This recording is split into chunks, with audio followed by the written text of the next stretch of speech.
Hello students, आज हम आपके लिए फिर से लेकर आए हैं फिजिक्स का चैप्टर नंबर 10 वेव ऑप्टिक्स। पिछले क्लास में हमने पढ़ा था रे ऑप्टिक्स और ऑप्टिकल इंस्ट्रूमेंट्स। आज हम वेव ऑप्टिक्स पढ़ेंगे। तो पहला क्वेश्चन है, सारे क्वेश्चंस वेवी आई हैं तो ध्यान से देखें। पहला क्वेश्चन है, electromagnetic wave can be polarized by. किससे पोलराइज हो जाएगा electromagnetic wave?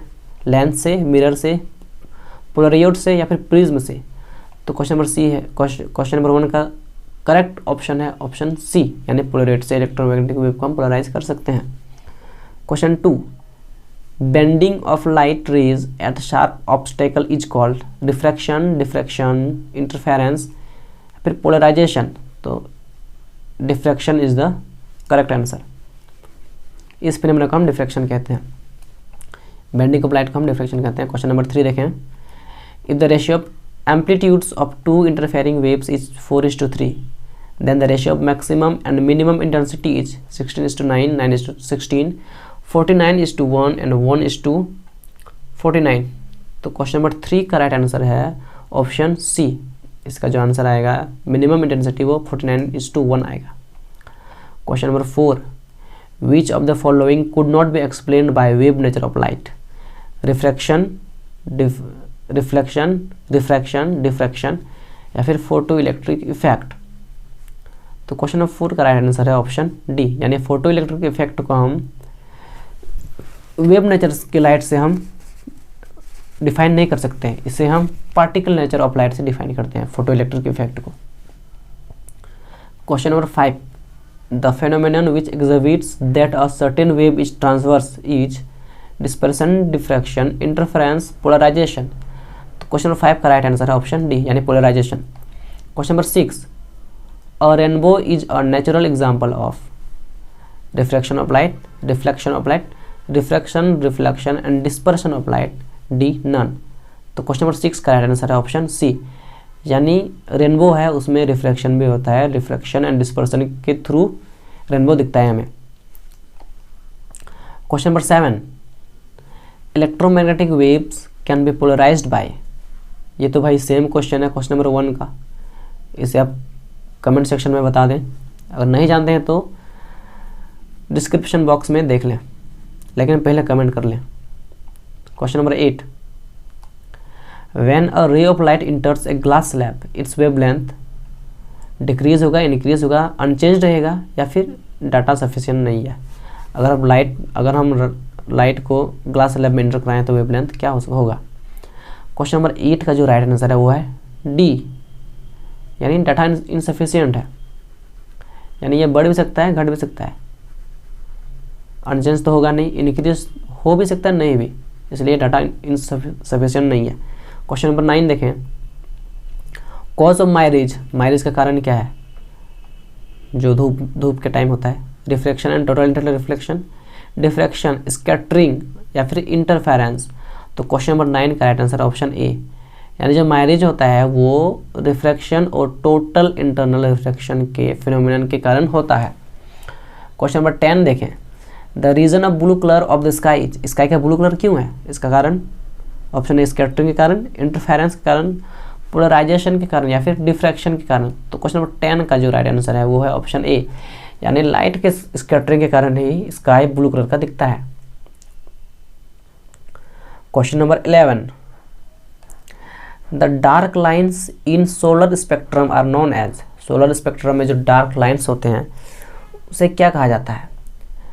Fraunhofer lines, telluric lines, both, यानी फ्रॉनहोफर लाइन्स और टेल्यूरिक दोनों कहलाएगा, या फिर डी, नन ऑफ दिस। तो क्वेश्चन नंबर 11 का जो राइट आंसर है वो ऑप्शन ए है। यार ये फ्रॉनहोफर लाइन बहुत ही इंपॉर्टेंट है, याद रखिएगा, हायर क्लासेस में आपको मदद देगी। Question number 12, pure spectrum can be obtained using. Pure spectrum किससे ऑब्टेन कर सकते हैं? माइक्रोस्कोप की मदद से, स्फेरोमीटर की मदद से, स्पेक्ट्रोमीटर की मदद से या फिर प्रिज्म की मदद से। तो क्वेश्चन नंबर 12 का राइट आंसर है ऑप्शन सी, यानी स्पेक्ट्रोमीटर की मदद से हम प्योर स्पेक्ट्रम प्राप्त कर सकते हैं, याद रखिएगा। Question number 13, in the spectrum of white light obtained by a prism the colour showing minimum deviation, सबसे कम डेविएशन कौन शो करता है यार, इसका आंसर आप बता सकते हैं यार, इसको छोड़ देता हूँ, पिछला क्लास में हमने डिस्कस किया था। क्वेश्चन नंबर 14 देखते हैं, कमेंट में जरूर बताइएगा, वैसे अगर नहीं भी जानते हैं तो डिस्क्रिप्शन बॉक्स जरूर देखिएगा, वहाँ पे आंसर दिया हुआ होगा। Question number 14, in front of class of diffraction the source of light is placed, source of light कहाँ प्लेस्ड रहता है, at finite distance from the obstacle, in close contact with the source, at infinite distance from the source, D है none of this. तो question 14 का right answer है option C, यानी at infinite distance from the source. Question number 15, in a plane polarised light, plane polarised light में the vector electric field intensity vibrate in, electric field intensity vibrate कैसे होगा, सारे direction में, single plane में, या फिर mutually perpendicular directions में, या फिर इनमें से कोई नहीं। तो क्वेश्चन नंबर 15 का राइट आंसर है ऑप्शन बी, यानी यह सिंगल प्लेन में वाइब्रेट करेगा electric field intensity. Question number 16, a soap bubble appears colourful in white light because of, soap bubbles white light जैसा क्यों दिखता है, क्योंकि पोलराइजेशन ऑफ लाइट के कारण, स्कैटरिंग ऑफ लाइट के कारण, रिफ्रैक्शन ऑफ लाइट के कारण, या फिर इंटरफेरेंस ऑफ लाइट के कारण। तो क्वेश्चन नंबर 16 का राइट आंसर है ऑप्शन डी, यानी सोप बबल वाइट लाइट की तरह अपीयर होता है क्योंकि इंटरफेरेंस ऑफ लाइट होता है उसमें। Next question, question number 17, two virtual and coherent sources are produced in Young's double slit experiment, light mirror, Fresnel's biprism, all of this. आप बताएं कौन सा ऑप्शन होगा, वैसे मैं बता ही देता हूँ। क्वेश्चन नंबर 17 का राइट आंसर है ऑप्शन सी, फ्रेस्नेल्स बाइप्रिज्म में। इसमें आप यंग्स डबल स्लिट एक्सपेरिमेंट नहीं देखिए, नहीं लगाइएगा, कन्फ्यूजन होता है। क्वेश्चन नंबर 18 देखें, Huygens secondary wave principle is used to, Huygens secondary wave principle का उपयोग कहाँ होता है, new geometrical position of the wave front, explain the superposition principle of waves, explain the interference of light, explain the polarization of light. तो question number 18 का right answer है option A, यानी new geometrical position of the wave front.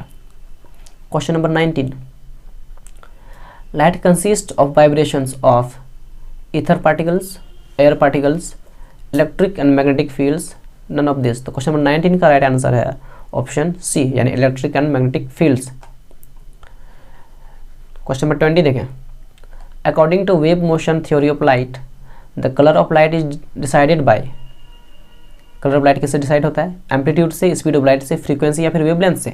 तो question number 20 का right answer है option C, यानी frequency का value से हम डिसाइड कर सकते हैं कि कौन सा लाइट कौन से कलर का है। क्वेश्चन नंबर 21 देखें, next, the concept of secondary wavelets was given by, secondary wavelets का कंसेप्ट किसने दिया था, फ्रेस्नेल ने, मैक्सवेल ने, हाइजेंस ने, या फिर न्यूटन ने। तो क्वेश्चन नंबर 21 का राइट आंसर है ऑप्शन सी, यानी हाइजेंस ने सेकेंडरी वेवलेट्स का कंसेप्ट दिया था।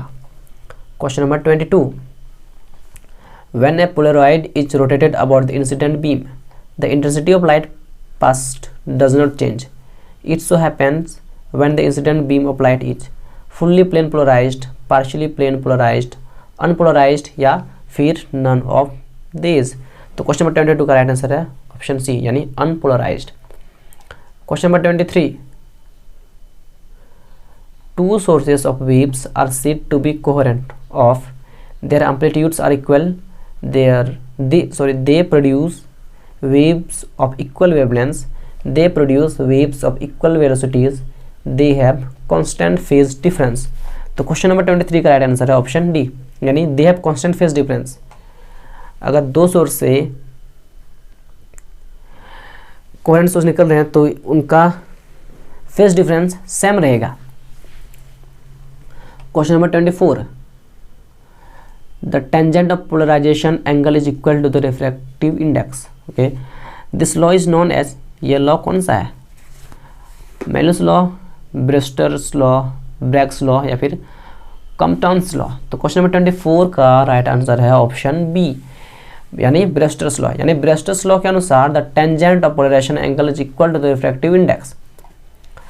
Question number 25, if the wavelength of light in Young's experiment is doubled, यानी वेवलेंथ किसी भी लाइट का यंग्स एक्सपेरिमेंट में अगर हम वेवलेंथ डबल कर दें, द फ्रिंज विड्थ, तो फ्रिंज विड्थ क्या होना चाहिए, सेम होना चाहिए, डबल होना चाहिए, हाफ होना चाहिए, या फिर क्वाड्रपल होना चाहिए। तो क्वेश्चन नंबर 25 का राइट आंसर है ऑप्शन बी, यानी हम अगर वेवलेंथ डबल करते हैं तो उसका फ्रिंज विड्थ भी हमें डबल करना होगा, right. Question number 26, the colour of a thin film is due to, thin film का जो कलर होता है वो किसके कारण होता है, स्कैटरिंग के कारण, इंटरफेरेंस के कारण, डिस्पर्शन के कारण, या फिर डिफ्रैक्शन के कारण। तो क्वेश्चन नंबर 26 का राइट आंसर है ऑप्शन सी, यानी डिस्पर्शन के कारण थीन फिल्म का कलर हमें मिलता है। क्वेश्चन नंबर 27 देखें नेक्स्ट। तो क्वेश्चन नंबर 27 है, optical fibre communication is based on which of the following phenomena. यार ये हमने पिछला वीडियो में डिस्कस किया था, तो आप कमेंट सेक्शन में जरूर बताइएगा क्या होगा, total internal reflection, scattering, reflection, या फिर इंटरफेरेंस।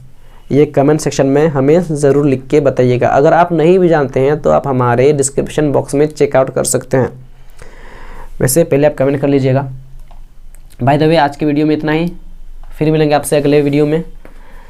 तब तक वीडियो देखते रहें, ज़ोरदार से पढ़ाई करते रहें, सब्सक्राइब करें चैनल को, शेयर करते रहें और हमारे साथ बने रहें। शुक्रिया, गुड बाय टू ऑल।